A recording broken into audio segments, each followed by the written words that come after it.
사랑하는 성도 여러분, 오늘 우리는 잠시 세상의 소음에서 벗어나 우리 영혼을 향한 하나님의 깊고도 엄중한 부르심에 귀 기울이는 시간을 갖고자 합니다.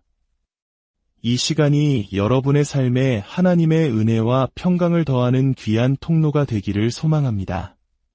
만일 오늘 나누는 말씀이 여러분의 마음에 울림을 주고 다른 이들에게도 축복이 될 것이라 믿으신다면 이 영상을 공유하여 빛을 나누는 일에 동참해 주십시오. 여러분의 구독과 나눔은 저희가 계속해서 깊이 있는 영적 탐구를 이어가는 데 큰 힘이 됩니다. 이 말씀을 듣는 모든 분들 위해 하나님의 크신 은총이 함께 하시기를 기도합니다. 함께 성경 데살로니가전서 4장을 펴주시겠습니까? 데살로니가전서 4장 3절의 말씀입니다. 하나님의 뜻은 이것이니 너희의 거룩함이라 곧 음란을 버리고 잠시 함께 기도하겠습니다. 거룩하신 아버지 하나님, 오늘 우리에게 허락하신 귀한 말씀에 감사드립니다. 이 말씀이 주는 위대한 격려와 엄중한 경고 앞에 저희의 마음을 열어주시옵소서. 주님, 이 말씀 앞에 저희가 경건하고 진지하게 설 수 있도록 도와주시고 죄를 두려워하는 마음과 주님을 향한 사랑, 그리고 그리스도를 닮고자 하는 참된 경건에 대한 열망을 저희 안에 심어주시옵소서. 오늘 낭독될 말씀을 통해 주님의 백성들의 마음과 생각을 밝히 비추사 거룩함의 아름다움과 죄의 추악함을 깨닫게 하소서. 바울 사도가 권면한 것처럼 우리가 주님을 기쁘시게 하는 삶을 살아갈 수 있도록 성령의 능력으로 함께하여 주시고 우리의 마음을 조명하여 주님의 뜻을 온전히 이해하게 하소서. 우리 가운데 역사하실 주님을 기대하며 예수님의 이름으로 기도드립니다. 아멘. 지난 몇 번의 시간을 통해 우리는 데살로니가전서 4장 1절부터 8절까지의 말씀을 나누었습니다. 우리는 하나님을 기쁘시게 하는 삶이 그리스도인의 위대한 과업이며 성화의 궁극적인 목표임을 배웠습니다. 우리의 모든 생각과 말, 그리고 행동 하나하나가 하나님의 뜻에 온전히 복종하는 것, 그것이 바로 우리가 나아가야 할 길입니다. 또한 우리는 신앙의 여정에서 결코 현재의 자리에 안주해서는 안 되며 더욱 뛰어나기를, 더 나은 모습이 되기를, 그리스도를 더욱 닮아가기를 끊임없이 힘써야 한다는 것을 배웠습니다. 하지만 이러한 노력은 결코 우리 스스로의 힘으로 하나님의 사랑을 얻기 위한 발버둥이 되어서는 안 됩니다. 우리는 이미 예수 그리스도의 완전한 인격과 사역을 통해 하나님의 변함없는 사랑 안에 거하고 있습니다. 우리의 모든 노력은 그 사랑의 품 안에서 그 사랑에 감격하여 드리는 응답이어야 합니다. 이 제3절 말씀, 하나님의 뜻은 이것이니 너희의 거룩함이라는 구절을 다시 한번 깊이 묵상해 봅시다. 물론 성화, 즉 거룩해지는 것만이 하나님의 뜻의 전부는 아닐 것입니다. 하나님의 뜻에는 더 넓고 다양한 측면들이 존재합니다. 하지만 성화는 그 무엇보다 중요하며 어떤 의미에서는 성화의 부재가 우리 삶에서 하나님의 다른 모든 뜻으로 나아가는 문을 닫아버린다고 말할 수 있습니다.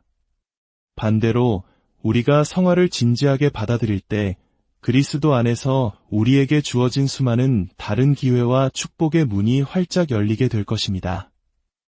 그리고 3절 하반절은 그 성화의 구체적인 표현으로 이렇게 말합니다. 곧 음란을 버리고, 사실 오늘 저는 이 성적인 부정함이라는 우리 모두가 이야기하기를 꺼리는 주제에 대해 잠시 멈추어 깊이 이야기하고자 합니다. 우리 삶에 왜 절대적인 순결이 필요한지에 대해서 말입니다. 데살로니가전서 4장 1절부터 12절까지를 보면 성화는 우리 삶에 반드시 필요한 것임이 분명하게 제시됩니다. 그리고 그 성화의 두 가지 위대한 표현이 나타납니다. 첫째는 성적인 부정함을 멀리하는 것, 즉 성적인 순결이며 둘째는 사랑입니다. 이 두 가지 성적인 순결과 형제 사랑은 우리가 진정으로 그리스도 안에서 성장하고 있다는 가장 위대한 증거 중 하나입니다. 만약 우리 삶에 이 두 가지가 결여되어 있다면 그것은 우리가 기껏해야 갓 회심한 초신자의 수준에 머물러 있으며 마땅히 도달해야 할 성숙의 자리에 이르지 못했음을 보여주는 가장 강력한 증거가 될 것입니다. 어떤 분들은 왜 하필 성적인 순결과 사랑, 이 두 가지냐고 물을 수 있습니다. 이 두 가지가 단순히 성숙의 위대한 표현이기 때문만은 아닙니다. 이 둘은 본질적으로 서로 깊이 연결되어 있기 때문입니다. 하나님을 향한 참된 사랑, 이웃을 향한 참된 사랑은 필연적으로 성적인 순결로 이어집니다. 반대로 성적인 부정함은 사랑이 없음을, 즉 극단적인 자기사랑과 자기 우상숭배, 그리고 하나님과 이웃을 향한 사랑이 부재함을 보여주는 가장 끔찍한 증거가 됩니다. 이것이 혹독한 말처럼 들릴지 모르지만 이것은 명백한 진리입니다. 저는 오늘 이 주제를 다루면서 성경 전체에 흩어져 있는 여러 구절들을 함께 살펴보고자 합니다. 제 간절한 기도는 이 말씀을 통해 여러분의 삶에 거룩한 두려움이 임하고 이 죄가 얼마나 끔찍한 것인지를 똑똑히 보게 되는 것입니다. 그 전에 여러분에게 단 한순간의 위안도 주고 싶지 않기에 모든 안일한 변명의 여지를 차단하고자 합니다. 때때로 우리는, 특히 남자들은 이런 변명을 합니다.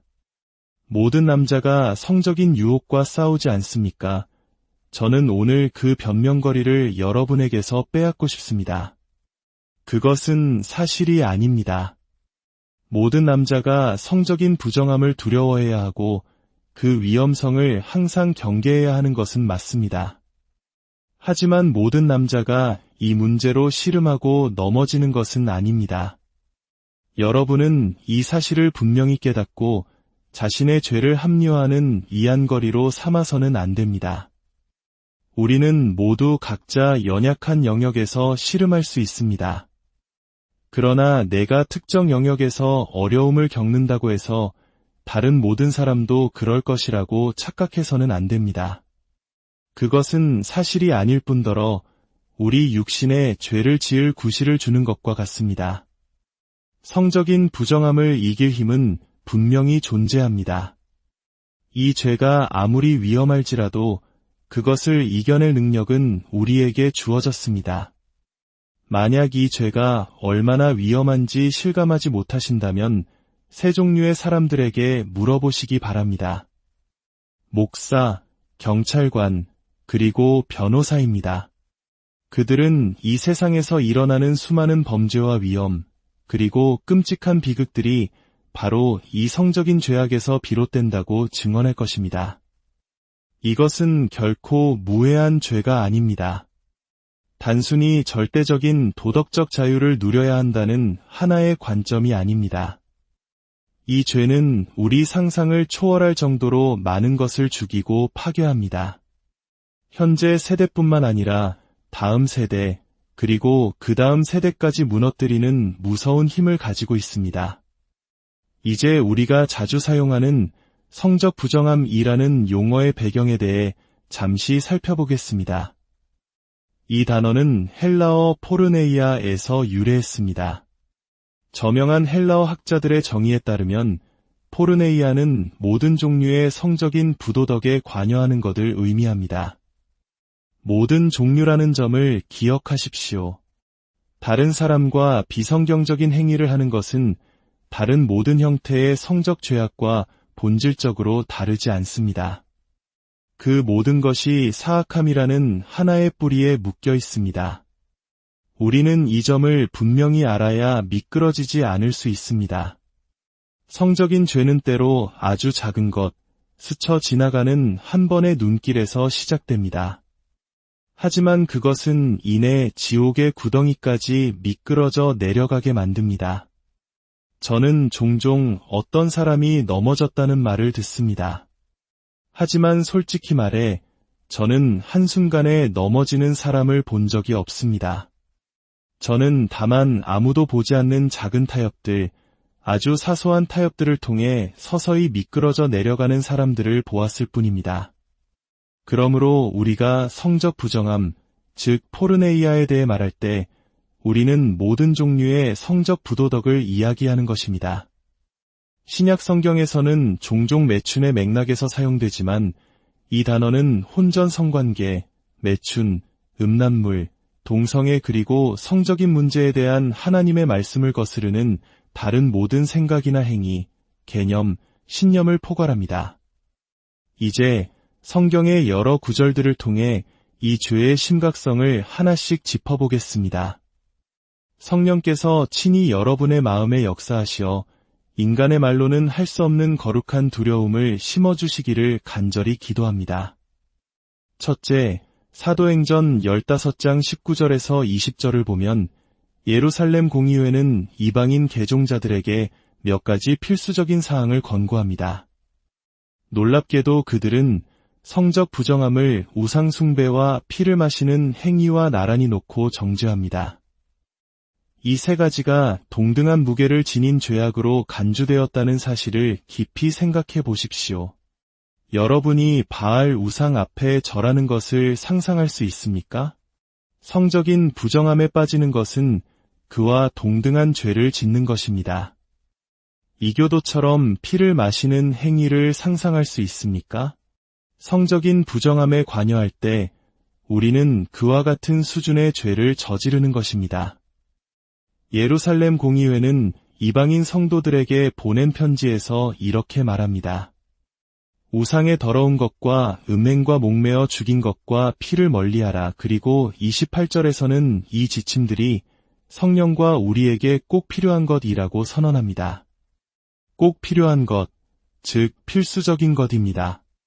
이것은 기독교 윤리의 가장 기초적인 단계, 기독교 100일 분과 같은 것입니다.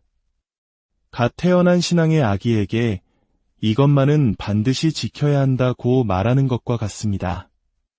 만약 여러분이 이 문제에서 승리하지 못했다면 여러분은 아직 성숙한 그리스도인으로 가는 첫 번째 계단조차 밟지 못한 것입니다. 제가 얼마나 많은 신학 서적을 읽었든, 얼마나 많은 신학 지식을 쌓았든, 얼마나 많은 지혜를 가졌다고 생각하든 이 문제를 해결하지 못했다면 저는 성숙의 문턱에도 가보지 못한 것입니다. 이것은 우리가 반드시 이해해야 할 지극히 중요한 사실입니다. 둘째, 로마서 1장 24절은 성적인 부정함이 사회에 만연하는 것이 그 사회가 타락한 마음에 내버려졌다는 증거라고 말합니다.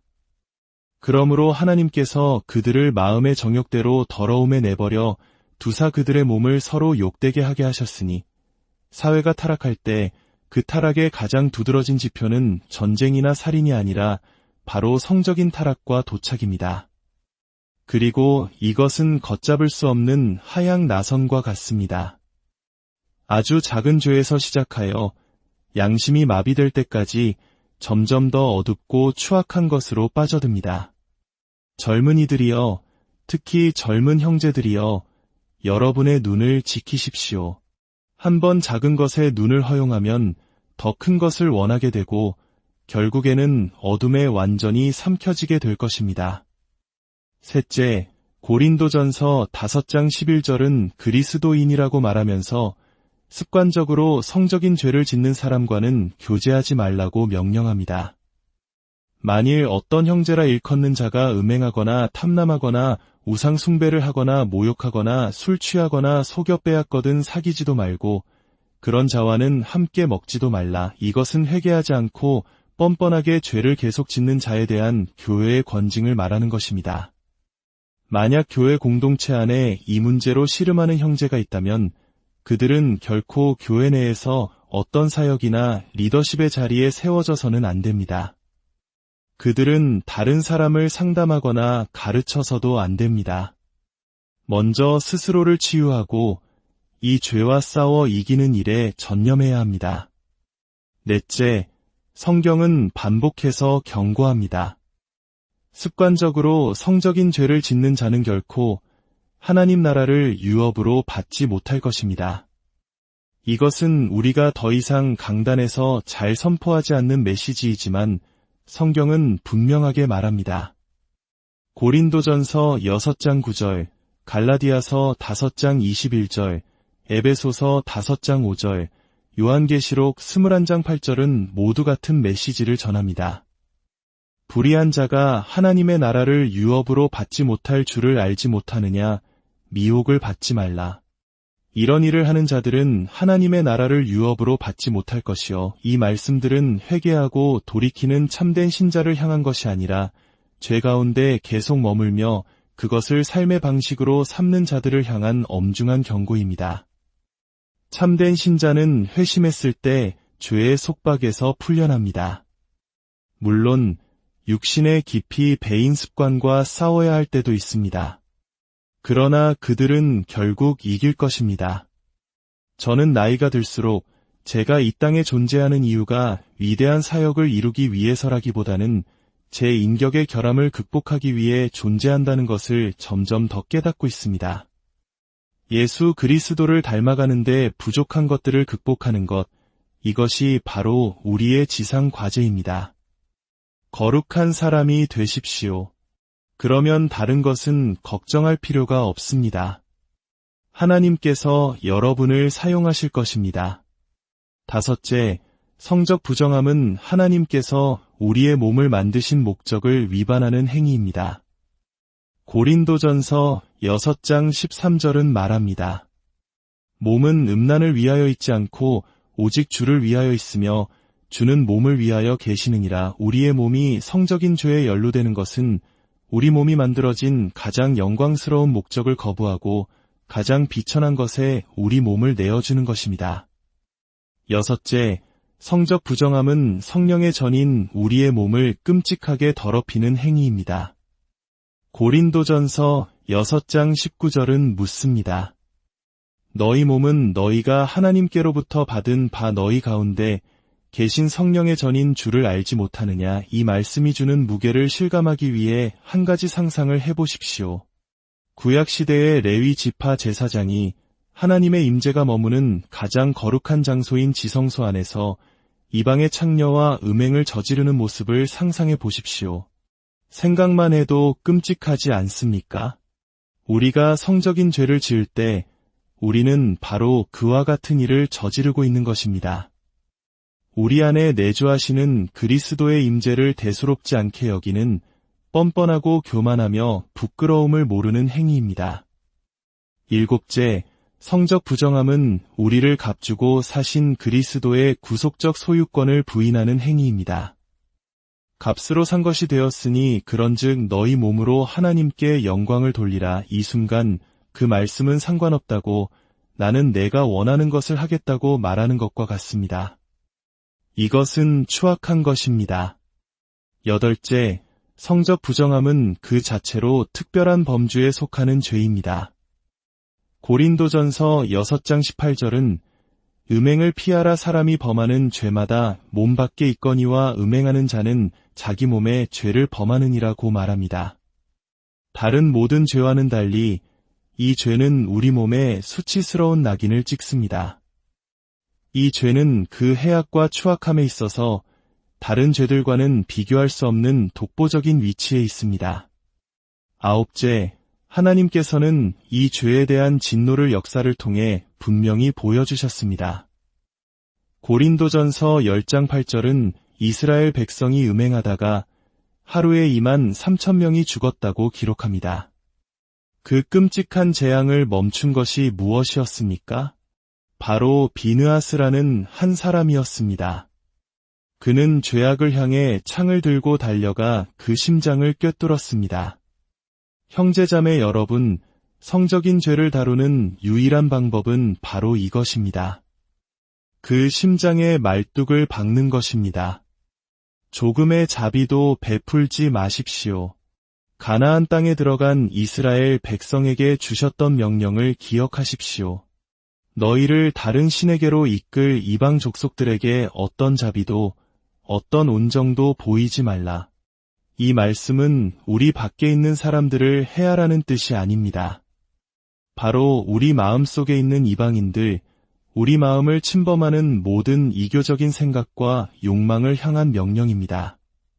어떤 자비도 베풀지 말고 그것을 죽이고 가루로 만들고 그 심장의 말뚝을 박아버리십시오. 결코 용납하지 마십시오. 스스로에게 엄격하십시오.